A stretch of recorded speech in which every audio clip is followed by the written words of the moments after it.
Bonjour au chemin de vie 4 pour cet horoscope onomantique du mois de... c'est à cheval entre le mois de mars et le mois d'avril. Sachant que je suis désolée pour le retard des autres... que j'ai pas fait les autres semaines parce que euh, j'ai encore réfléchi, je réfléchis souvent, je vous l'accorde, à un autre tirage qui peut-être sera plus simple à comprendre, je l'espère en tout cas. Et puis voilà. Alors, sachant que là, on a l'influence générale. Après, on a le domaine sentimental, professionnel et spirituel. Alors, quand je dis le domaine sentimental, c'est tout ce qui est ressenti, que ce soit amoureux, amical, en lien avec l'entourage, voilà. Professionnel, c'est tout ce qui est pensée, tout ce qui est qu'on peut intellectualiser, je vais y arriver, tout ce qu'on peut intellectualiser et tout ce qui est en lien avec le professionnel et le matériel, d'accord. Tout ce qui peut nous permettent de se réaliser concrètement dans le monde en fait, d'accord. Donc c'est en lien avec l'esprit qui est juste l'intelligence pour moi est juste un outil, hein, d'accord. Donc c'est pas du tout un facteur d'évolution, ça nous aide à créer des choses. Et je l'ai mis dans le professionnel. Ensuite on a le domaine spirituel, donc c'est tout ce en quoi on croit et c'est ce qui nous pousse à continuer. Pour moi c'est la volonté, force d'action dont je parlais les semaines d'avant. Donc je l'ai mis dans le domaine spirituel parce que je pense que c'est le gros facteur de développement personnel de chaque personne. Et quand je parle de spirituel, c'est vraiment tout ce en quoi on croit, hein. Que ce soit le fait qu'on croit en la science, ou dans les anges, ou en Dieu, ou voilà, en la magie, l'occultisme, enfin voilà, tout ce qu'on veut, mais qui nous permet d'avancer. Voilà, donc volonté, force d'action. J'ai fini, j'ai fait le topo des cartes, et donc là je vous fais l'horoscope pour... Alors, j'ai du retard, je vous l'accorde, mais ça va jusqu'au 5 avril, donc c'était du 23 mars au 5 avril. Donc voilà. Donc toutes ces cartes sont valables jusqu'au 5 avril pour vous les chemins de vie 4. Voilà, maintenant que j'ai fini mon petit topo, je vais vous faire l'interprétation tout de suite. Donc l'influence de cette semaine, alors cette semaine elle va du 23 au 5 avril, donc c'est plutôt une grosse semaine, mais elle porte cette carte. L'arcane donc d'influence générale, c'est le 6 de bâton, alors qui nous parle de grosses responsabilités, voire de même poussé à l'extrême de fardeaux familiaux. Le 6 c'est vraiment ça, poussé à l'extrême, mais c'est aussi l'harmonie et l'amour, c'est en lien avec le foyer. Donc il y a peut-être des choses qui se jouent dans cet ordre, dans ces domaines-là, parce que on a en plus la planète Mercure pour vous, ces 2 semaines-là à peu près. Mercure, planète de communication, d'ouverture et de transactions commerciales. Donc il y a peut-être des choses en lien avec le foyer, ici, d'un point de vue, disons, commercial, ou voilà. Il y a ça qui peut se jouer, il y a le côté responsabilité aussi, en lien avec les enfants, la famille, des choses qui peuvent se retrouver. Voilà. Sachant que Mercure vous dit bien de communiquer, d'accord. Là, j'aurais tendance à dire que c'est une communication qui est vraiment au sein du foyer, hein, avec le 6. Sachant que le 6 de bâton nous parle d'action, hein, d'accord. C'est vraiment l'énergie qui nous permet d'aller de l'avant aussi. Donc là, on a de l'action, mais comme je vous l'ai dit, tout vraiment en relation avec le foyer. Ouais. La famille, d'accord, les ancêtres, tout ce qui est liens familiaux. Voilà. Donc ça, c'est l'influence générale de votre semaine. La famille, entre guillemets. Ensuite, on a la 9 d'épée, qui nous parle de la fin de quelque chose. Alors là, n'oublions pas qu'on est dans le domaine des ressentis, des sentiments, des liens avec l'entourage. Et on a, avec le 9, on a une notion de fin, d'aboutissement. Le fait de... alors j'ai l'impression qu'on a des idées arrêtées, parce que là, l'épée, c'est l'esprit. Donc c'est les idées, c'est la pensée. Et avec le 9, on a la fin de quelque chose. Donc j'ai l'impression que vous avez abouti à une conclusion de quelque chose en lien avec la famille, ça c'est possible, ou c'est quelque chose, comment dire, vous avez abouti à une conclusion, ou c'est à la fin d'une relation, enfin d'une pensée que vous aviez vis-à-vis de quelqu'un. Je sais pas si je suis claire, mais disons que vous avez décidé d'arrêter de penser à quelqu'un, par exemple, qui a pu être négatif pour vous, par exemple. On peut aussi voir ça comme... comment dire, de l'inspiration, de la créativité. Le 9, c'est, en numérologie, c'est l'altruisme, mais c'est aussi la vocation, la passion, le fait qu'on veuille se lancer dans quelque... Enfin, veuille se lancer, non. C'est quelque chose en quoi on croit, le 9 aussi, d'accord. C'est vraiment le sacerdoce, la vocation. Et avec l'épée, on peut voir ça comme... comment dire, des capacités intellectuelles en fait, tout simplement, comment? Alors excusez-moi, je perds un peu mes mots. Là, j'aurais tendance à dire qu'en fait, on avait aussi, vis-à-vis du foyer, qui est vraiment présent durant ces 2 semaines-là à peu près, enfin un peu moins de 2 semaines, comment dire, un décalage entre les aspirations et les réalités terrestres. Donc j'ai l'impression que là, c'est le ressenti que vous pouvez avoir pour certains d'entre vous. Si on nommait la rupture ou la fin d'une relation avec quelqu'un de la famille qui était négatif pour vous, on a cet aspect-là, c'est on voit le décalage qu'on a pu avoir dans nos aspirations et ce qu'on vit vraiment dans notre vie réelle. Voilà, donc ça c'est peut-être une source de méditation, on va dire. Parce que c'est une énergie neptunienne ici.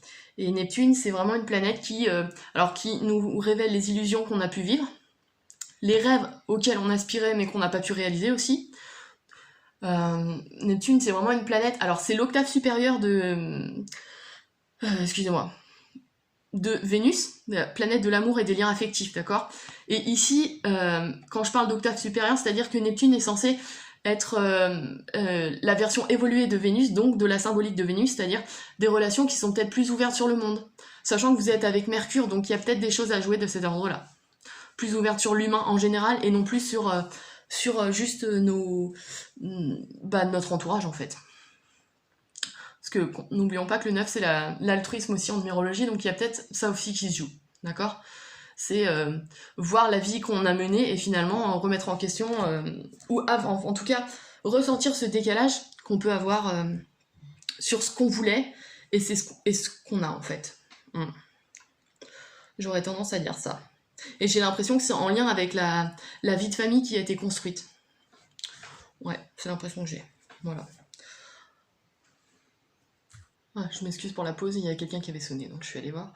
Ensuite, dans le domaine professionnel, on a le 3 de coupe, qui nous parle d'ouverture, de communication sur les sentiments.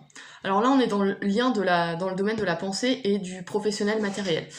Donc j'aurais tendance à dire que là, c'est possible qu'il y ait des transactions commerciales qui se préparent, d'accord? On a une notion d'innovation, d'originalité, d'accord? Un goût pour l'autonomie aussi, pour ceux que ça concerne, qui voudraient se lancer en tant auto-entrepreneur avec des idées originales, c'est possible, d'accord? On parle de communication spécialisée, parce que ici on a une énergie, alors c'est toujours grâce à mes calculs, hein, j'ai pas... Là, le 3 de coupe ne vaut pas Uranus, mais avec mes calculs, j'ai trouvé une influence planétaire uranienne. Donc là, on parle d'écriture, d'édition, de communication spécialisée. Donc ceux qui veulent se lancer dans le domaine de la communication, avec le 3, c'est obligatoirement ça, sachant que vous avez, n'oubliez pas, l'influence de Mercure, excusez-moi. On parle de transactions commerciales, donc pour ceux qui ont eu l'idée ou qui veulent écrire un livre, c'est peut-être le moment de se lancer, ça c'est possible. Qu'est-ce qu'on a d'autre ici? On a la créativité, l'originalité, comme je vous l'ai dit. Communication, ouverture, lien avec les frères aussi, les frères et sœurs, ça c'est possible. Voilà, transactions commerciales. Pour ceux qui sont dans le commerce ou la vente, il y a de bonnes chances d'ouverture et de nouveautés. C'est-à-dire nouveaux contrats, nouveaux partenariats, ça c'est possible. Là, ici, on a la capacité de se vendre, de savoir, pas développer ses capacités, mais arriver à les montrer, justement. À les montrer et, justement, à se vendre. Pour de nouveaux partenariats, pour de nouveaux contrats, enfin, pour ce que vous voulez. Mais là, il y a une notion vraiment d'ouverture, d'accord, et de communication. Voire même de pub, hein, pour ceux qui sont dans le domaine du marketing, ça c'est possible aussi, hein. Ouais, on a une ouverture sur de nouvelles choses là, donc ça c'est plutôt cool. Sachant que le 6 aussi, en dehors du fait que ça représente la famille, c'est aussi les nouvelles responsabilités. Enfin, c'est les responsabilités. Ici, on a une notion d'ouverture, donc il y a peut-être une notion de promotion et de responsabilité plus importante aussi, dans le domaine professionnel, pour ceux que ça concerne. Et pour ceux qui sont plus dans le ressenti et qui sont pas spécialement dans la vie active, entre guillemets, on parle d'une ouverture sur un domaine qui plaît, parce que là on est dans le lien, enfin on est avec les couples, et les couples c'est vraiment l'amour, les ressentis, et pour moi là il y a une ouverture sur quelque chose qui nous plaît. Ouais. Et c'est aussi en lien avec la maternité. Je suis en train de réfléchir, mais là il y a une construction de foyer, ça c'est possible aussi. Alors après, vu qu'on est dans le domaine professionnel, j'aurais peut-être tendance à dire que certains ou certaines d'entre vous veulent peut-être se lancer dans la garde d'enfants, nounou, ou voilà. Ça c'est possible, ouais. Voilà. Et là, il y a des possibilités de contrat, par exemple. Et enfin, dans le domaine donc spirituel, tout ce en quoi on croit, ou volonté, force d'action, ce qui nous permet d'avancer, on a le roi de denier. Le roi de denier qui nous parle d'une construction réussie. Là, on a vraiment un personnage qui a réussi, qui a abouti à ce qu'il voulait, et qui est à l'aise. Qui est à l'aise dans le monde, dans la matière, le denier, et qui est aussi à l'aise avec ce qui peut être à l'intérieur. Il a trouvé cet équilibre entre matière et spirituel, entre guillemets. D'accord ? Donc là, c'est peut-être ce à quoi vous voulez aboutir, c'est-à-dire trouver un équilibre. Trouver un équilibre justement entre la matière et le spirituel. Enfin, l'énergie qui peut nous porter en dehors les énergies en dehors, en dehors des énergies concrètes et matérielles qui nous retiennent sur Terre, on veut peut-être trouver l'équilibre avec autre chose de peut-être plus grand que nous, par exemple. Ouais. Je réfléchis. Ouais, là on a, avec mes calculs, j'ai trouvé une énergie plutonienne. Et Pluton, c'est l'octave supérieure justement de Mars. Mars qui est une planète d'action, d'accord ? Pluton est une énergie d'action, mais d'action transformatrice. Donc là, il y a une notion de transformation avec cette carte aussi. Alors, soit vous êtes déjà dans cet état de fait, vous êtes à l'aise avec ce que vous avez créé et ce que vous êtes à l'intérieur, soit vous êtes en passe de vouloir aboutir à ça. Et que cette énergie plutonienne peut vous aider, justement. D'accord ? On parle d'analyse, de diagnostic, on fait un état des lieux de notre vie, et on veut aboutir à ça, en fait, tout simplement, à cet équilibre. Ouais. Parce que ce personnage a le savoir-faire, il a l'habilité sur le terrain. Mais, et un grand sens critique qui nous permet d'avancer, d'accord ? Mais il veut vraiment, il a réussi. Et si vous êtes dans cette recherche-là, il y a,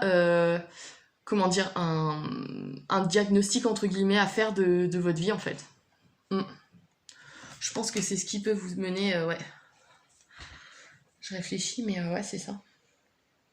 Mais là, il y a une notion de transformation, comme je vous l'ai dit, avec l'énergie plutonienne. Sachant que, n'oublions pas que vous avez l'énergie de Mercure en influence générale, donc n'oubliez pas de communiquer, de voir pourquoi telle situation a pu aboutir à ça, et à vous transformer, vous, dans la vie. Vous voyez ? Les conséquences, l'effet papillon, entre guillemets, des différentes choses que vous avez eues avec différentes personnes. Sachant que n'oublions pas ici, on a le 9 d'épée, donc dans les relations, il y a une notion d'aboutissement, enfin de rupture, d'accord ? De rupture, de fin de relations qui sont peut-être justement observées pour aboutir à ça, à cet équilibre que vous recherchez. Donc il y a peut-être une remise en question, d'accord ? Une remise en question sur l'état général de votre vie, entre guillemets, et qui aboutit à des fins. Fin de quelque chose, la fin d'une pensée, d'un système de pensée aussi, mais ou la fin d'une relation, ça c'est possible. Ouais, pour vous engager, d'accord ? Pour vous engager dans votre vie à vous, en fait. Parce que le 6, c'est l'engagement aussi, ça représente l'amoureux dans les arcanes majeures. Et l'amoureux, c'est l'engagement. C'est la prise de responsabilité, et c'est le fait de devoir faire un choix, d'accord ? Donc, ce choix vous mènera peut-être à ça, à cet équilibre que représente le roi de denier. À cette réussite interne et externe. Bon, voilà. J'espère que j'ai été plutôt claire. Donc n'oubliez pas, je sais que j'ai été en retard, donc c'est du 23 mars jusqu'au 5 avril, donc il vous reste encore 6 jours à vivre sur cette influence mercurienne, et puis du 6 de bâton, donc de la famille, des responsabilités, de l'engagement, des choix. Voilà. Bien. J'ai été plutôt longue, je suis désolée, j'avais un petit speech à faire à l'avant, donc avant. Voilà. N'hésitez pas à me contacter sur mon site internet si vous avez des questions ou autres remarques ou même des demandes d'analyse à faire sur mon site internet www.ta-du6accompagnement.com. Et puis je vous dis pour le 6 avril pour votre prochain horoscope. Voilà.